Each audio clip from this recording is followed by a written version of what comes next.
Tonight, a state of emergency. We need every tool at our disposal. After the first death in California from the coronavirus, with a cruise ship now on quarantine. The ship will not come on shore. And a battle heats up. You have released the whirlwind, and you will pay the price. After the Senate Minority Leader sticks it in the eye of the Supreme Court. But in no way was I making a threat. This as another one bites the dust. I will not be running for president in 2020. Plus, the coronavirus hits the Holy Land, and the latest on the Israeli election. And don't miss this. Thank you, Lord. The death-defying high wire stunt over a volcano. All this and more on Faith Nation.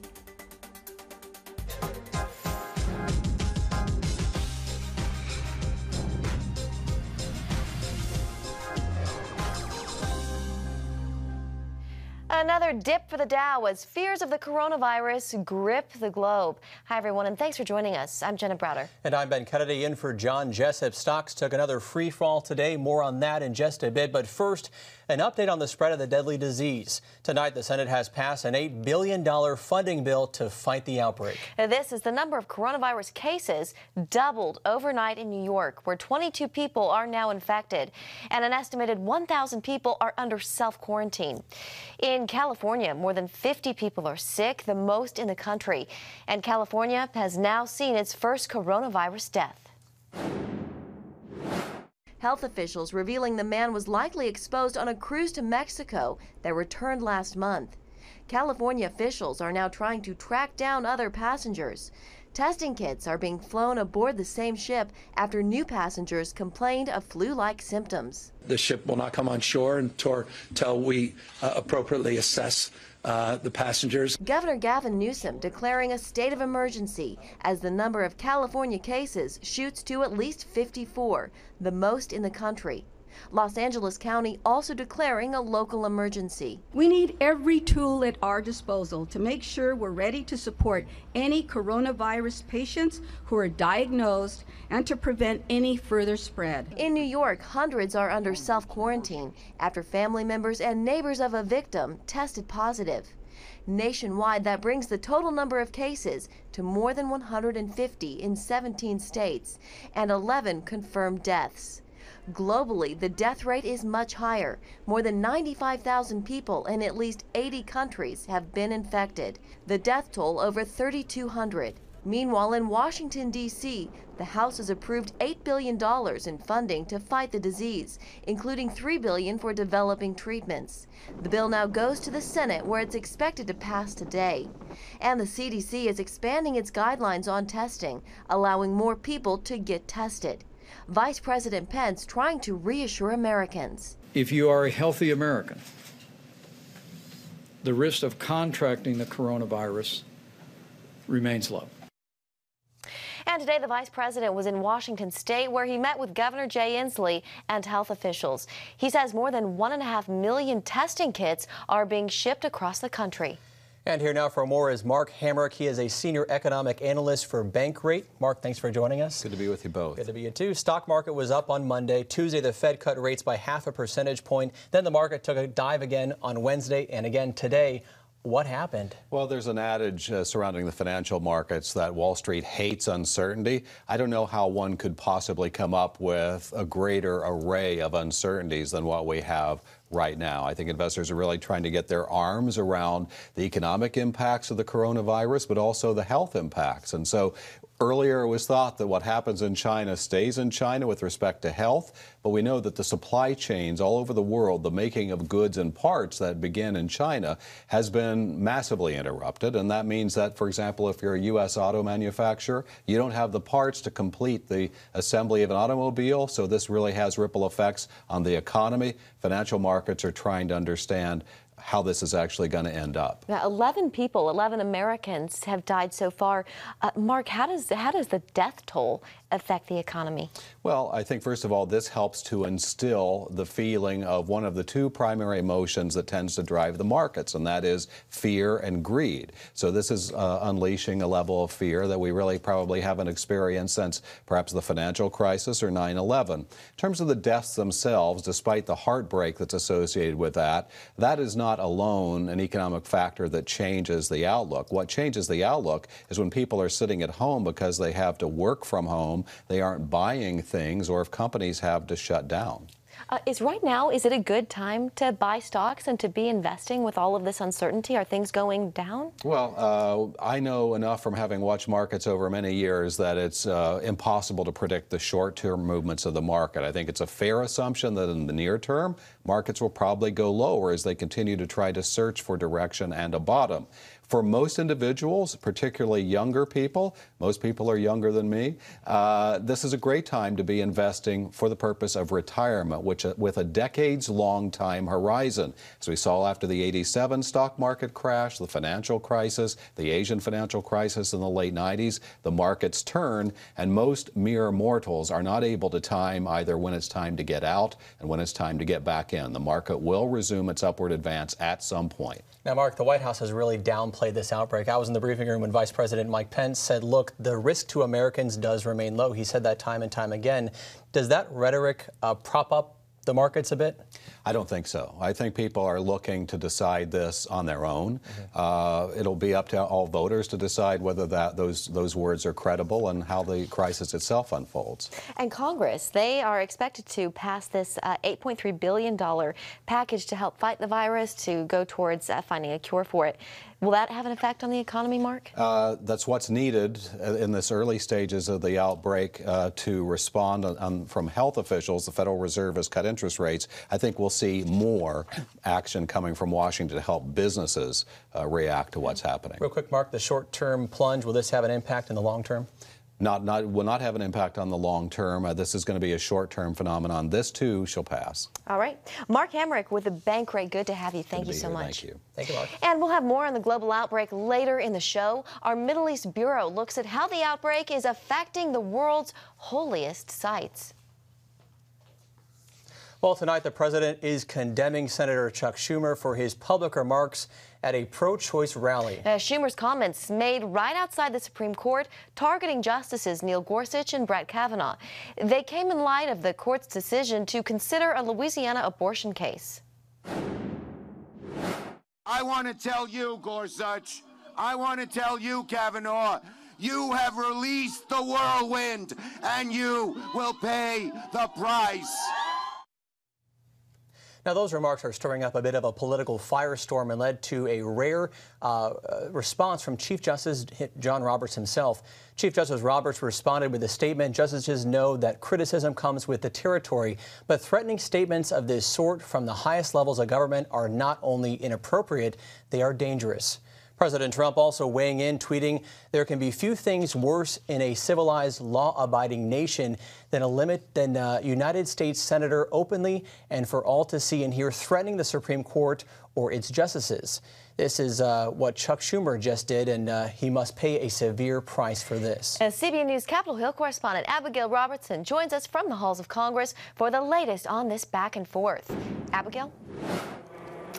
Well, after a lot of rebuke and criticism from Republicans and that rare rebuke from Chief Justice John Roberts, Schumer took to the Senate floor to apologize today. And he said he should not have used those words and that they did not come out the way he intended. My point was that there would be political consequences for President Trump and Senate Republicans if the Supreme Court, with the newly confirmed justices, stripped away a woman's right to choose. Of course, I didn't intend to suggest anything other than political and public opinion consequences for the Supreme Court, and it is a gross distortion to imply otherwise. I'm from Brooklyn. We speak in strong language. I shouldn't have used the words I did, but in no way was I making a threat. I never would do such a thing.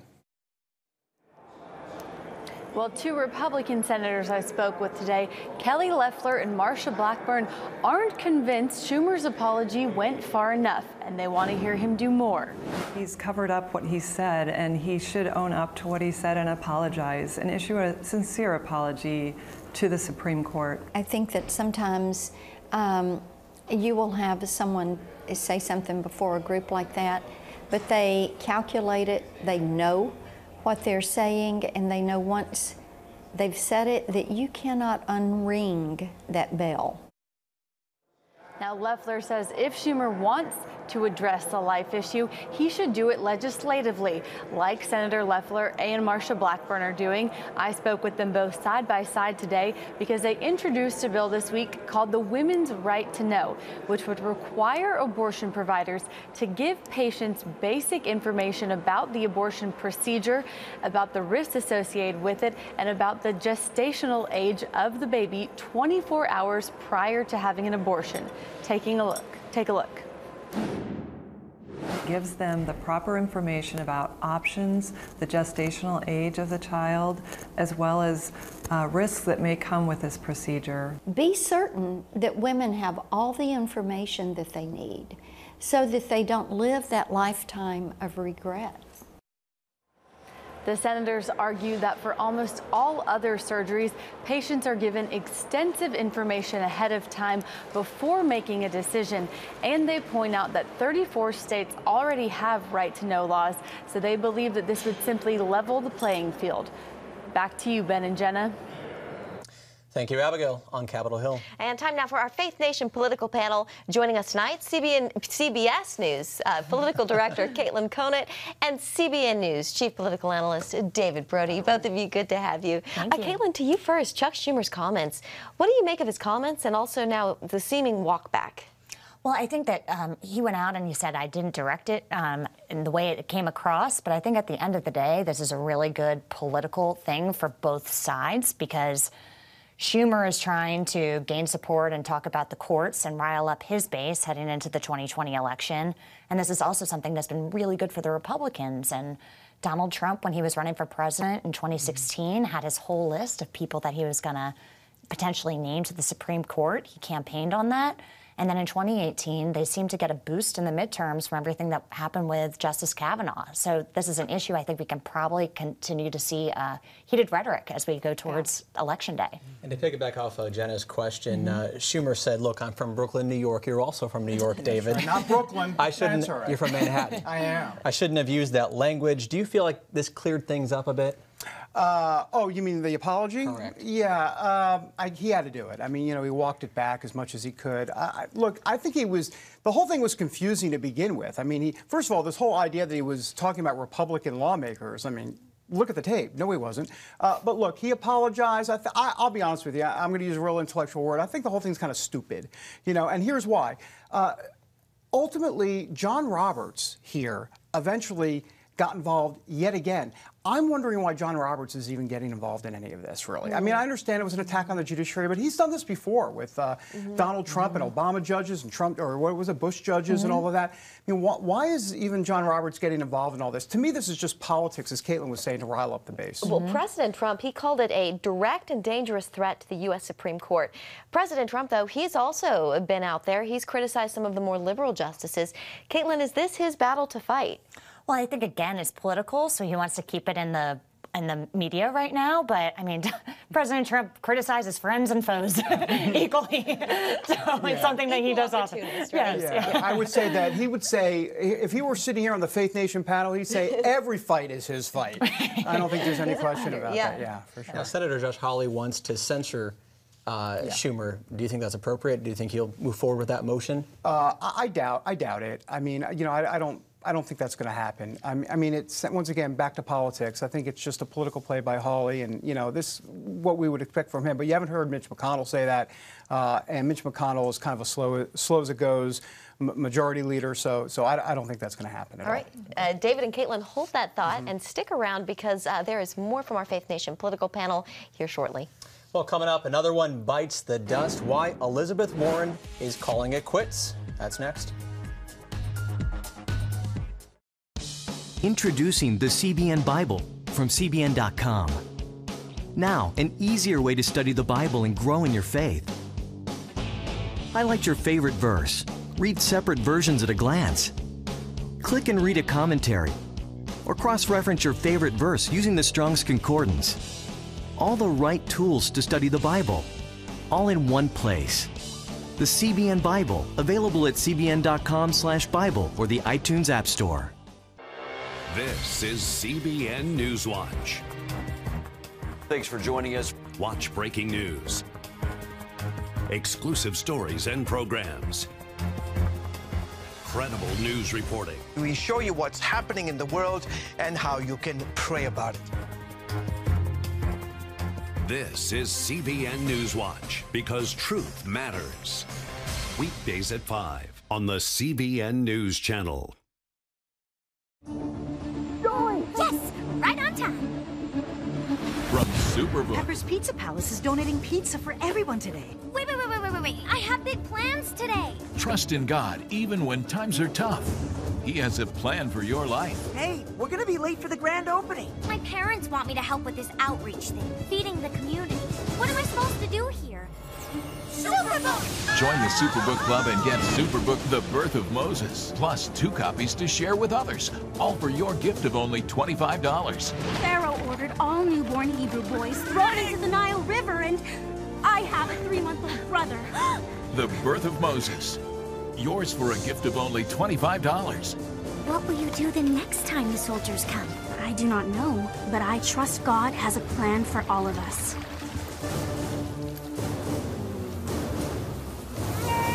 Superbook Club members free streaming for seasons 1, 2, and 3 is now available. Tonight, Elizabeth Warren is ending her 2020 presidential bid. And the senator from Massachusetts told supporters outside her home in Cambridge that the fight does go on. One of the hardest parts of this is all those baby promises and all those little girls who are going to have to wait 4 more years. That's going to be hard. Has yet to endorse another candidate in the race to beat President Trump. By calling it quits, she sets up a bit of a head-to-head showdown between Joe Biden and Bernie Sanders, who will battle it out for the frontrunner status. Yeah, showdown indeed. And Caitlin and David are back for more. Warren has been mentioned. She didn't endorse anybody today. Could her influence really be a game changer for Biden or Sanders? David? Well, I don't know about a game changer. I mean, I thought it would have been more of a game changer if she came out today and endorsed Bernie. I mean, that's what Bernie, I'm sure, wanted, and it didn't happen because Bernie wanted to change the narrative that's out there, which is the Biden steamroll machine is on its way. So eventually she may endorse Bernie. Look, ideologically, she would endorse Bernie, okay? If we injected her with truth serum, she'd endorse Bernie. But politically, much different. If she wants what's the word I'm looking for? Job. That's it. Job. A real simple word. Job in the administration. Then indeed, I think she'd probably go with Biden, thinking then that's where the bread is buttered. Now, Caitlin, do you think she'll make that decision by Tuesday? Today she said she was going to take her time, and I think to David's point, a lot of people say ideologically she lines up with more of the progressive wing of the party. But I think we need to remember, too, that there was this weird kerfuffle earlier this year between her and Senator Sanders, where there were reports out that he basically told her early on in the process that he didn't think the moment was right for a woman to be elected president. And then they had this hot mic moment at the debate that the news cycle happened so fast. I feel like a lot of people have forgotten about that. Or she said, "Did you call me a liar on national TV?" Yeah, and so I just don't know where she's going to land. And I think David's probably right. She'll take her time and see which way the wind's blowing. And also some bad blood because she endorsed Hillary Clinton in 2016 and not Bernie Sanders. I know there were some hard feelings there as well. Elizabeth Warren, she is policy focused. Do you think her holding off here, Caitlin, is maybe her attempt to gain some more leverage and eventually be able to sway the platform of whoever the nominee is? Well, I think, look, she ran her campaign by saying I have a plan for that, and policy is something that is extremely important to her and was a main focus of her campaign. But I also think we have to take a step back and remember that these things are human. She's been campaigning, I think, since last January. So probably needs a little bit of a breather here. And she said today that when she first got into this process, people told her there was a lane for the moderates and that was occupied by Joe Biden, and there was a lane for the progressives, and that was going to be occupied by Sanders. And she said, that doesn't seem right to me, and I'm going to run. And today she said, I guess they were right after all. So this is very emotional. Yeah, I think the turning point for her was in the fall. She just would not answer that question whether or not middle-class taxes are going to go up on that Medicare plan. And she was asked it. Remember, she was in the middle of the stage. She was the front runner at one point. She just wouldn't do it. That went to a lack of authenticity, and that was, I think, ultimately her demise. So Bernie's going to have to answer that question as well. Will it hurt him too? Well, Bernie's proud of it. You know, I mean, Bernie says, yeah, I'm going to spend a lot of money. I'm going to spend your money, but it's worth it. It's the authenticity factor. Exactly. And we're going to give you a lot of benefits, and you won't have to ever have a copay ever again. Well, David, Caitlin, thank you guys so much for coming back. Thank you. Thanks, guys. When we come back, how the coronavirus is hitting the Holy Land, closing major tourist destinations ahead of the busiest time of year. When I came to Regent University, it's like the world opened up. I felt like I needed to advance my career and go back to school. Regent was a perfect fit for me. The Regent professors are world-class. You are equipped. The focus of the faculty is on each individual student, whether it's online or in person. You become a part of Regent's family. You carry with you not just the content and the knowledge, but the confidence to understand that we can be significant in the world. Regent University. Follow your path. Nigerian Christians in Iran are routinely arrested. Happily, Christians continue to suffer. In times of trial and affliction, you need to know the truth. One of the fastest growing Christian populations in the world. Join Wendy Griffith and George Thomas for Christian World News. Young people are the ones who are open to the gospel. Powerful stories of suffering and hope that affect all Christians. Watch Christian World News, Saturday at 5 p.m. Get Protect Your Sleep and discover how to improve the quality of your life. A free DVD or booklet from the Christian Broadcasting Network. If you're not a great sleeper, you can do things to make yourself a great sleeper. If you're already a pretty good sleeper, you can enhance your sleep and be even better. 5 leading experts help remove the obstacles between you and restorative sleep. When you don't get a restful night's sleep, you wake up with an accumulation of stress. Call 1-800-700-7000 or go to cbn.com to get your free DVD or booklet today. Everything you do better with a good night's sleep. You'll discover how food affects your sleep, how to put insomnia to rest, explore effective remedies for sleep apnea, and much more in Protect Your Sleep. Wake up to your best life and get Protect Your Sleep today. Call 1-800-700-7000 or go to cbn.com to get your free DVD or booklet. Tonight, one of the holiest sites in the Middle East is closed over fears of the coronavirus across the globe. 17 Israelis now have the coronavirus, along with an American woman who spent time in Jerusalem. 4 Palestinians are also thought to be infected. The closing of the Church of the Nativity in the biblical city of Bethlehem comes as the region gears up for one of the busiest tourist times of the year, that being Easter season. The viral spread hitting the region also comes at a time when the final election results in the country are still coming into view. CBN News Middle East Bureau Chief Chris Mitchell has the latest on the election and the outbreak. Chris? Well, just a few days ago, Israeli Prime Minister Benjamin Netanyahu and his Likud party, they were celebrating the possibility of forming a government when exit polls showed that they had 60 seats. That's just 1 seat short of the 61 needed to form a coalition. And while Israel's official vote will be announced on March 10th, now Netanyahu's coalition stands at 58 seats. Now that's 3 seats short of a Knesset majority. So what this has done is inspired attempts by his opponents to try and prevent him from forming a new government. That's where blue and white leader Benny Gantz comes in. He wants the next Knesset to pass a law barring an indicted prime minister from forming a government. However, there are some sources in blue and white that tell Haaretz, the Israeli daily, that such a bid is unlikely to succeed. Well, sources have been telling me there are at least 3 possible scenarios looking ahead. One would be Benjamin Netanyahu forming a coalition by trying to have members of the blue and white party or the Labor Party to defect and join a right-wing coalition. Number 2, that would be if a left wing forms a coalition. However, this is unlikely since Avigdor Lieberman, who refuses to serve in a government with the Arab parties, would have to join them. And the reason he refuses to serve with the Arab parties is that some of their members actually refuse to recognize Israel as a Jewish state. And the third possibility, as hard as it may seem, is that Israelis may go to fourth elections in 2020. So the next few days and weeks will determine which of these scenarios will come to pass. Well, on another note here in Israel, the coronavirus is having an impact on tourism.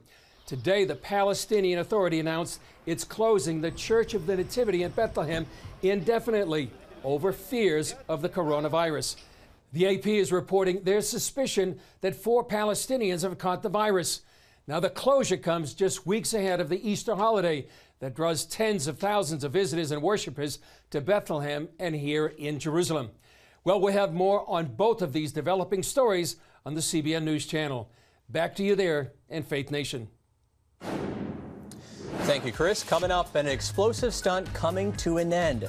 We'll take a look at the High Walker making history. That's next. Christians around the world are standing with the Israelis. But why? In CBN's free magazine, Friends of Israel, you'll discover why Christians are supporting the Jewish state, how Israel is fulfilling prophecy as a light to the nations, and ways you can pray for the people of Israel. Israel needs the support of friends like you. Call now or go to cbn.com to get your free copy of Friends of Israel. Heavenly Father, we do thank you for the work of your Spirit, Lord God, with this movement of getting the Bible, yes, Lord, into public schools.